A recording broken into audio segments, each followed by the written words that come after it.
Praise lord. దేవాతి దేవునికి వందనాలు.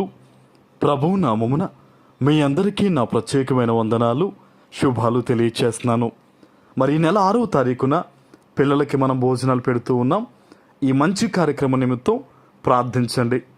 ఈ దినము కొరకు ఏర్పాటు చేయబడిన దేవుని వాగ్దానము యెహెజ్కేలు గ్రంథము 36వ అధ్యాయము 11వ వచనము.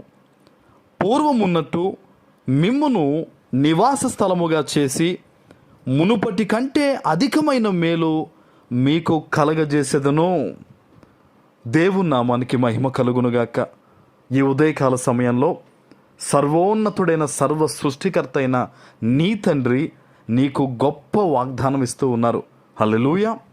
ఆయన అంటూ ఉన్నారు, పూర్వమున్నట్టు మిమ్మును నివాస స్థలముగా చేసి.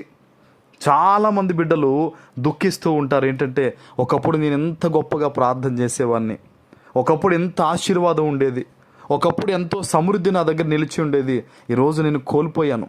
అది ఆత్మీయ జీవిత పరంగా కానీ, ప్రార్థన పరంగా కానీ, ఆర్థిక పరిస్థితులు కానీ, ఆరోగ్యము కానీ, సంతోషము కానీ, మరి దేని నిమిత్తం అయితే నా జీవితంలో ఈరోజు ఇది లేదు ప్రభు అని మీరు దుఃఖిస్తూ ఉన్నారో, ప్రభు చెప్తూ ఉన్నారు, పూర్వం ఉన్నట్టు మిమ్మల్ని నివాస స్థలంగా దేవుడు చేయబోతూ ఉన్నారు. అనేక మంది మీతో మనవి చేసుకోబోతున్నారు. ఈ దినం నుంచి అనేక మందికి నీవు పెట్టే వ్యక్తిగా ఉంటావు. నువ్వు అనుకోవచ్చు, ఎలా ముందుకు వెళ్ళగలను ప్రభువా, మార్గం లేదు ప్రభువా అని అనుకుంటున్నావు. కానీ దేవునికి సమస్తము సాధ్యమండి. నీవు పరిపూర్ణంగా దేవుని మీద ఆధారపడితే, నువ్వు ఏ దారి లేదు అని అనుకుంటున్నావు, కానీ నా దేవుని వద్ద దారి ఉంది అన్న ఆలోచన ఉంటే గనక ఖచ్చితంగా దేవుడిని జీవితంలో మెరాకిల్ చేస్తారు ఆయన. ఆమెన్. ఎందుకంటే మన దేవుడు శూన్యముగా ఉన్న ఈ సృష్టిని సుందరమైన సృష్టిగా మార్చాడు. బహుశా ఈరోజు నీ పరిస్థితి ఏ విధంగా నువ్వు శూన్యం అని అనుకుంటున్నావో, అదృష్టవంతులు ఏంటంటే దేవుడు సుందరమైన సృష్టిగా మారుస్తారు. ఆమెన్. ఆయన అంటున్నారు చూడండి, మునుపటి కంటే అధికమైన మేలు ఏం చేస్తారట, దేవుడు నీకు ఇస్తారట. ఇంతకుముందు ఏదైతే నా జీవితంలో పలానా ఉండేది ప్రభువా, లేదా ఇప్పుడు నాకు ఇది కావాలి ప్రభువా, ఇలా కోరుకుంటున్నారు ప్రభువా అని ఎందరైతే బిడ్డలు దేవుణ్ణి మనవి చేస్తూ ఉన్నారో, ఆయన పాదాలకు మొరపెడుతూ ఉన్నారో, ప్రభు ఈరోజు గొప్ప వాగ్దానం చెప్తూ ఉన్నారు. మునుపటి కంటే నువ్వు ఇంకా దీవించబడబోతూ ఉన్నావు. మునుపటి కంటే నువ్వు ఇంకా ఆశీర్వదింపబడబోతూ ఉన్నావు. నువ్వు చాలా గొప్పగా బ్లెస్ అవుతావు అనేది ప్రభు ఇస్తున్న వాగ్దానం.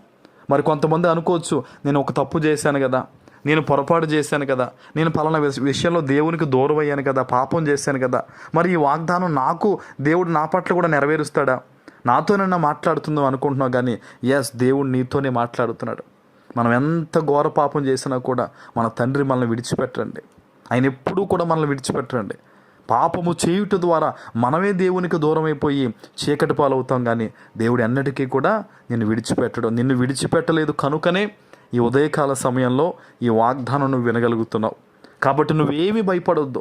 తప్పిపోయిన కుమారుడు తిరిగి వచ్చినప్పుడు అతడు మరలా అన్నీ పొందుకున్నట్టుగా ఈరోజు ఈ వాగ్దానం వింటున్న కొంతమంది జీవితంలో మరలా దేవుడు చాలా గొప్పగా బ్లెస్సింగ్స్ ఇవ్వబోతున్నాడు. అధికమైన మేలు వారి పట్ల దేవుడు చేయబోతూ ఉన్నారన్నమాట. ఆశ్చర్యకరమైన కార్యాలు. అసలు నా దేవుడు నన్ను ఇంతలా ప్రేమిస్తున్నాడా అని ఆశ్చర్యపోయే రీతిలో చాలామంది బిడ్డల జీవితాల్లో ఈరోజు కార్యాలు జరగబోతూ ఉన్నాయి. మునుపటి కంటే నీ జీవితంలో గతంలో ఏమైపోయిందో అది తలుచుకోవద్దు. ఇంకా దేవుడు చేయబోయే కార్యాల వైపు చూడు. ఆయన నమ్ముకో, ఆయన ఆశ్రయించు, తప్పక మేలు పొందుకుంటావు. ఆమేన్. ప్రార్థన చేసుకుందాం. పరిశుద్ధుడు అయిన మా తండ్రి, ప్రేమ కలిగిన ప్రభువా, మీకు వందనాలు. ఈ ఉదయకాల సమయంలో మీరు ఇచ్చిన గొప్ప వాగ్దానము ప్రతి బిడ్డ జీవితంలో నెరవేర్చి స్థిరపరచమని యేసు నామమున ప్రార్థిస్తున్నాను తండ్రి. ఆమేన్.